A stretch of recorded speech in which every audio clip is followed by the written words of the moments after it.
Shalom. Welcome to the Jewish View. My name is Rabbi Nachman Simon with the Chabad House of Delmar, together with my co-host Mark Ronich.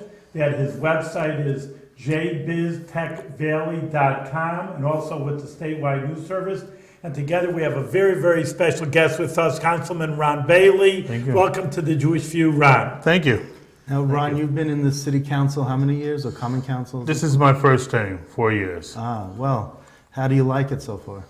I like it. It's challenging, and it actually gives you a new outlook on what goes on behind the walls at City Hall. Now, I'll tell you, I was amazed when I just found out that you're turning 55 soon. And Primary day. you look so young, and you're out there in the community. Everyone sees you. You're hustling and bustling. I mean, you're certainly not a shy person. That's No, for sure. not at all.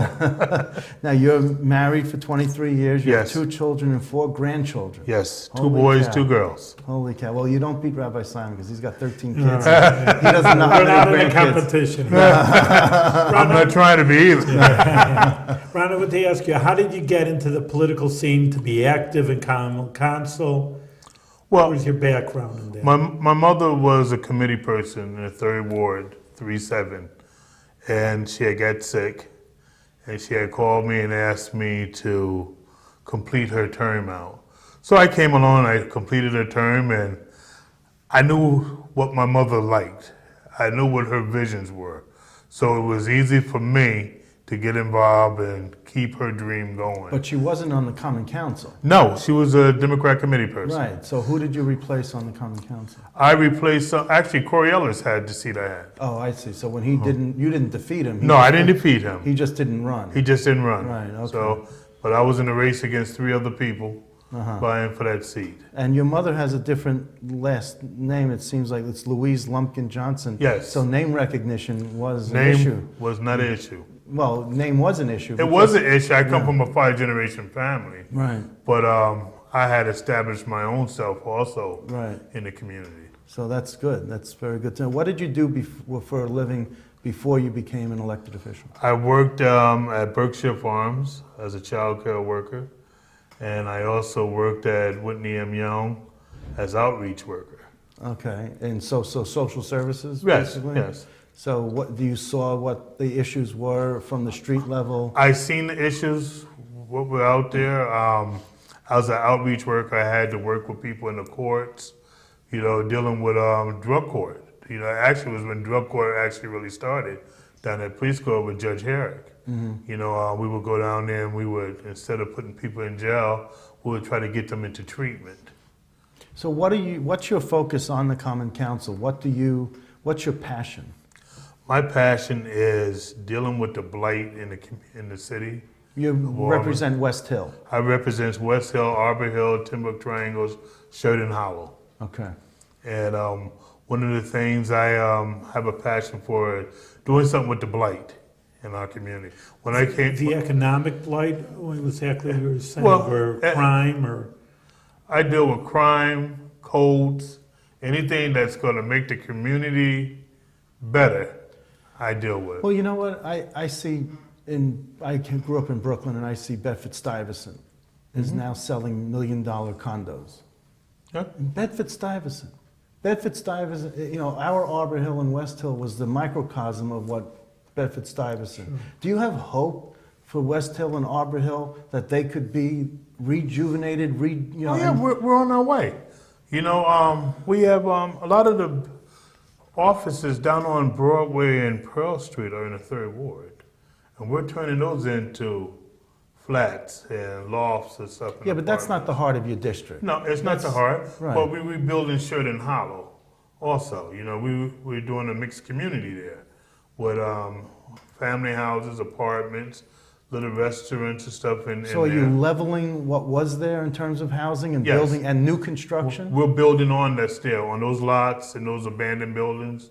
We're fixing Because those up. I'll tell you, I find that even the homes that were built 50 years ago don't meet the standards of today's type of living. No, they You know, don't. I look around the city and I see these beautiful homes with a one-car garage, for example. Most people, when they built them in the 60s, people only had one car, but they have two cars now. The bathrooms are narrower. The structure is just not amenable to today's type of living. The living rooms are smaller when people now have, you know, more furniture to fill up a house Right. than what they had back in the 60s when these homes were built. Can we basically look at some sort of project to nicely say we're going to level West Hill and Arbor Hill and try to build new construction that meets with today's society? I mean that gently. I don't mean it in a dramatic Oh, I way. understand what you're saying. Yeah. Because one of the things that you know, it's always been the South End plan and the Arbor Hill plan. There's never been a plan for West Hill. Right, right. So just recently, the community in West Hill is coming together and putting plans together. Who's putting the community together? Well, we have neighborhood associations Right. and the people in the community. The people in the community are coming out now, getting involved, and saying what they want to see in their community. They want change. What can you as a common councilman do? Can you work with the housing authority? Can you work with, you know? I have worked with the Housing Authority. I have worked with Habitat Humanity. I have talked with Albany, Housing Vision. So I'm out there talking to people and seeing what can we do to improve our community. Do you see your talk turning into action and Yes. turning into a difference? Yes, yes, it is. Okay. You know, actually, you go on Lexington, historic Lexington. You know, you look where there's a family that took that area that we used to call Ground Zero and turned it around. You know, and I remember sharing with one of the sons there that the mayor's initiative for one block initiative, and they took that to heart and went with it. And they turned Ground Zero into a livable area. Back in the 80s, I used to bring my car to Lexington Auto Yeah, okay. off Central Avenue. And I knew the guy, you know, who owned the place. But, you know, I mean, it's gone. It's changed so much. Yes. But not for the better, though, I'll tell you. Oh, It's no. like- We're still struggling over there. You know, I tell people, I'm one of those elected officials, I stay connected to our representatives in Washington. You know, so I get emails on a regular basis, what's going on.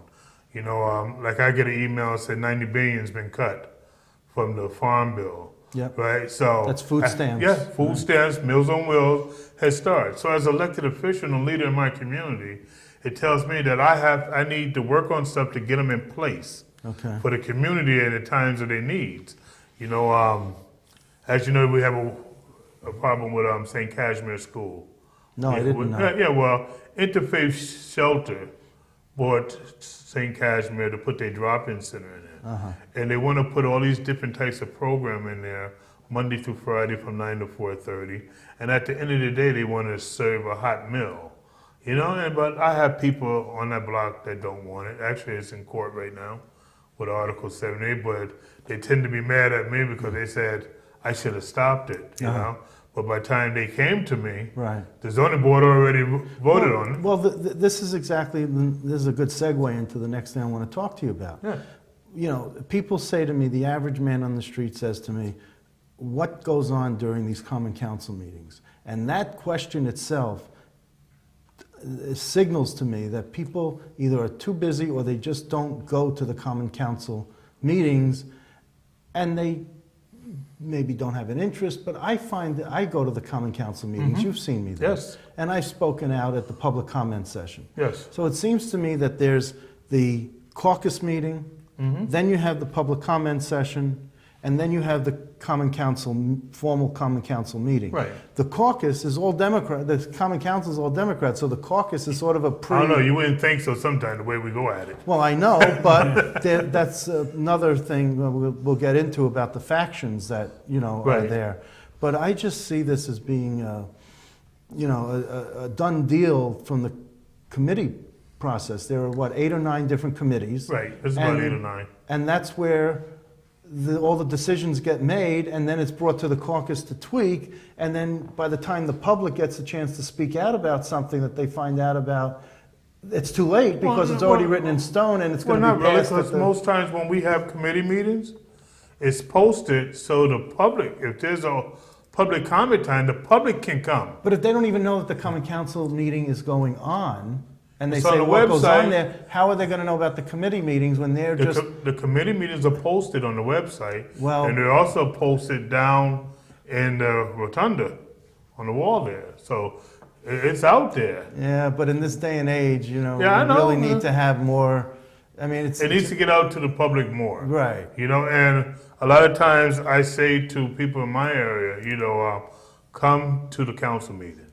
Come to the public comment. Yeah. Let the city, because when I tell you to come to the public comment, I'm letting you know there's 15 representatives that represents the whole city. Right. So we all get to hear what you're saying. And I'll say, for instance, you take the Timbuk Triangle with the brewery. Yes. When they wanted to put the brewery there.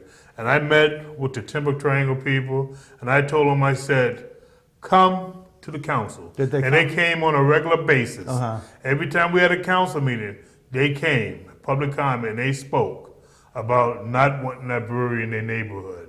Not turning that church into a brewery. They spoke, they spoke, they spoke. And then they went to the zoning board. And I believe we was at that zoning board meeting for about 3 hours. And they were lining up, they did their own investigations and everything. And they said, no, I don't want it.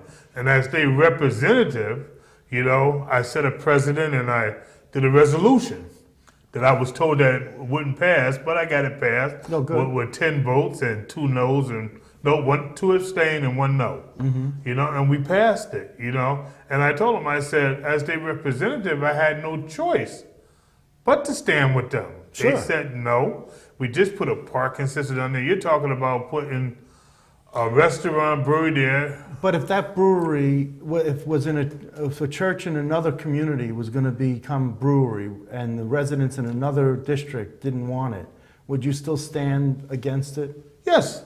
if it wasn't your own district? You know what? I'm going to tell you something, Mark. Please do. I get phone calls from other parts of the city. People call me and tell me their problems, their issue.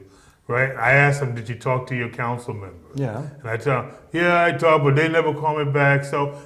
And I always say, I'm a city council person. I may represent the 3rd Ward, but I represent the city too. Okay. So I help out wherever I can help out. So everyone who's watching, really call Ron Bailey. What's your I got a 24/7 cell that goes. Because Ron will answer you. Okay. Yes, I return On the calls. other hand, Ron, I don't know exactly that area, but would it be better and conducive for your area to have more businesses come in, and then that would be a better base for people coming in? We have more businesses coming in. We do.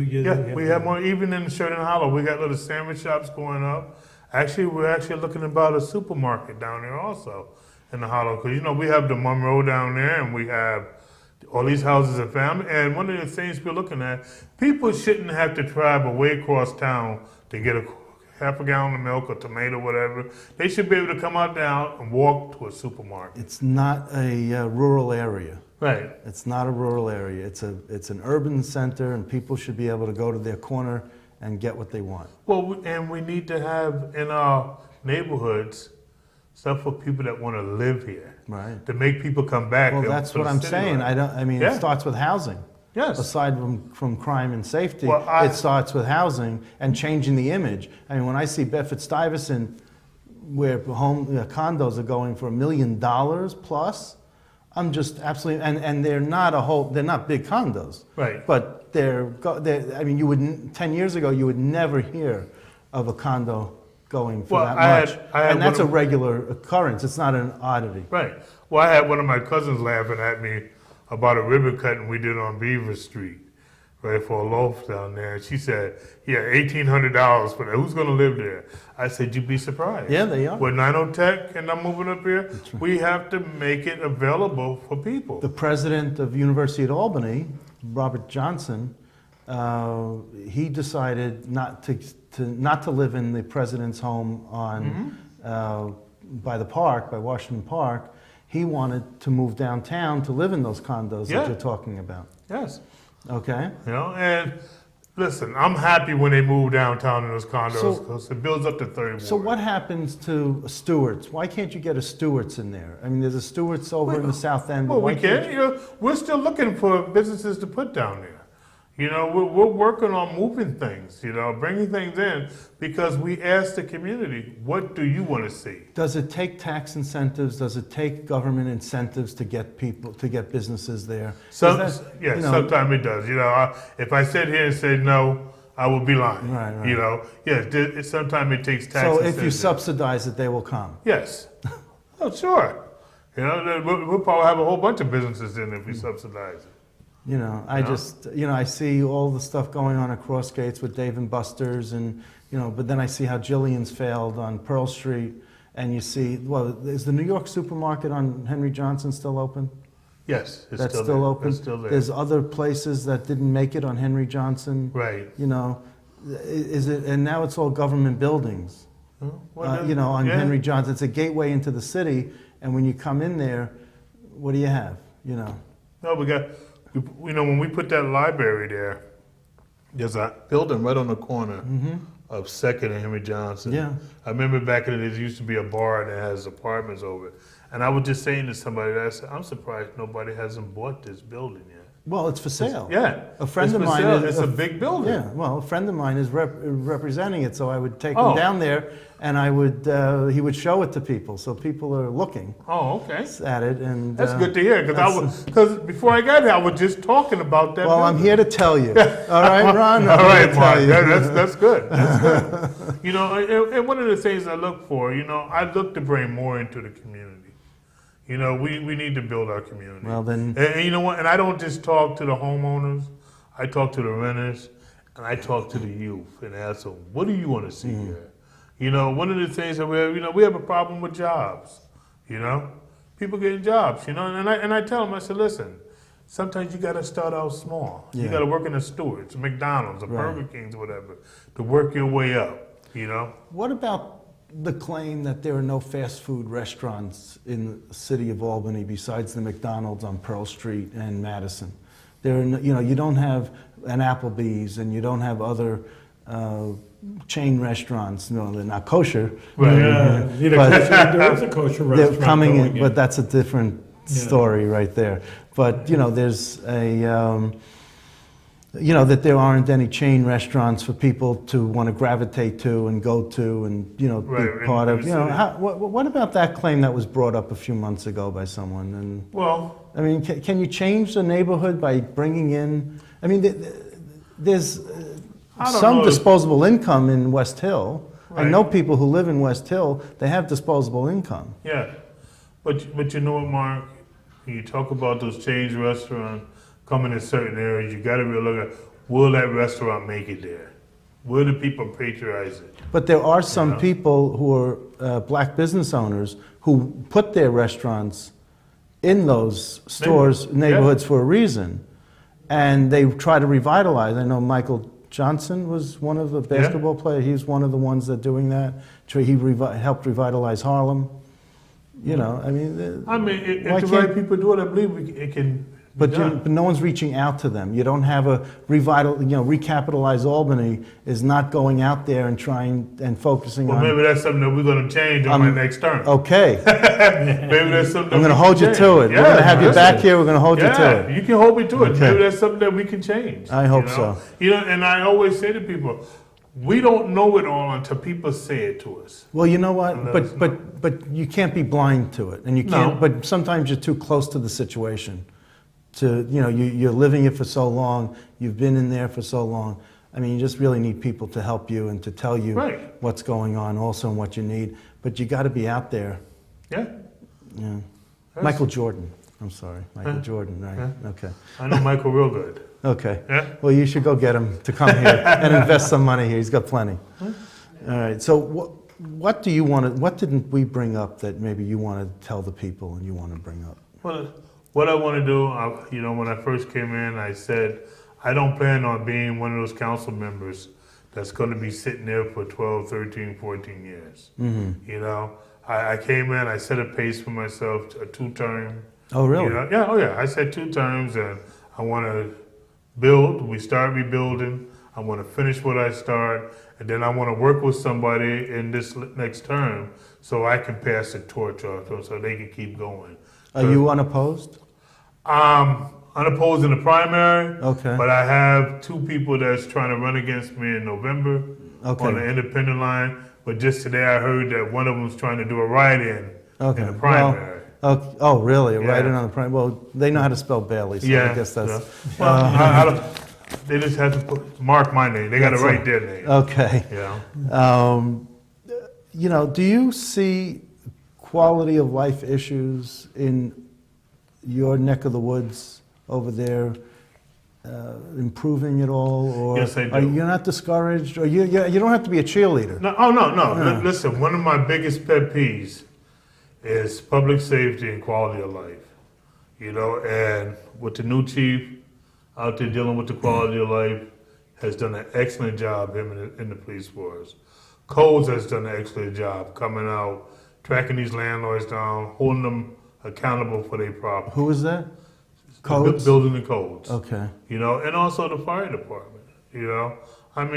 DGS, I can call DGS. I have no problem getting them coming out, taking care of stuff.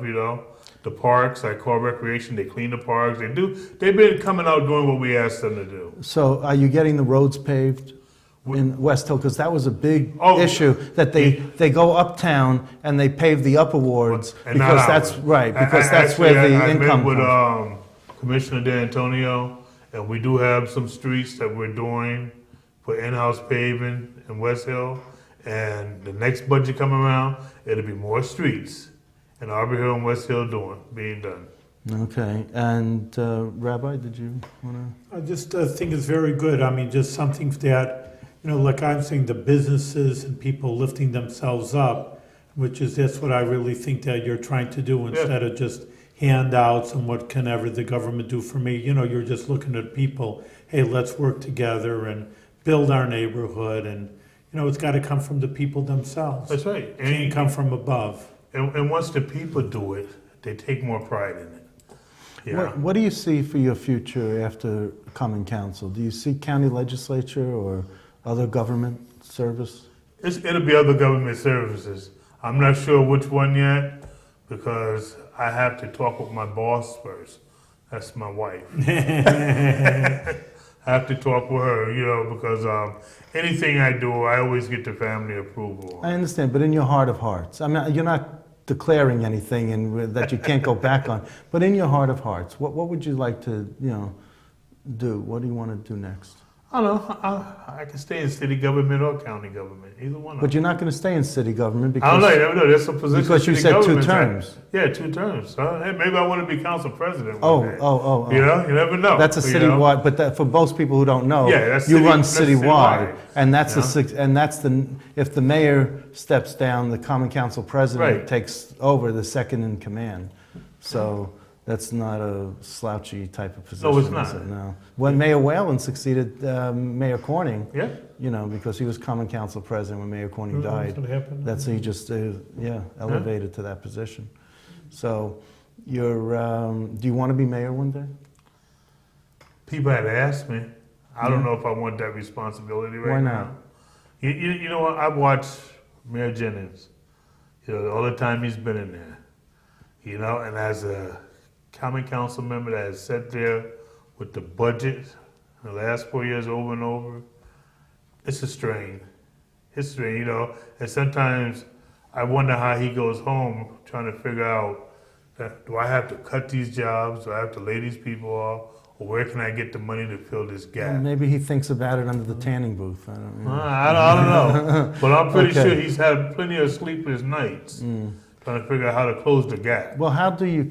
You're going to be coming up to a big problem with the city budget, and Yes. you just can't keep borrowing the future. Right. and We these got some work to pilots. do. So, can you cut back on personnel? Can you cut? Can you do something to do more revenue raises? Can you do something in terms of businesses? You have a lot of tax exempt property in the city. Can you do something to put them back on the tax rolls? Well, and we've been looking at that, about the taxes. You've been looking for 20 Well, we years. had a committee that was set up to deal with nonprofit Yes. in the city of Albany. And the only problem I have when we talk about laying people off, it's always the laborers, It's always the people in my neighborhood. it doesn't have to be. It's always the people in my But neighborhood. it doesn't have to be. No, it don't. We can start at the top now. Yeah. You know, we can cut down some of those big jobs at the top, you know, and quit going after the little guys that live week by week. The assistant for to the their checks. deputy to the to the assistant to the commissioner, you know. So, Yeah, you know, some of them we can let go yeah, and let some people do some work. very good. Yeah? I was going to ask you about these different factions in the Common Council.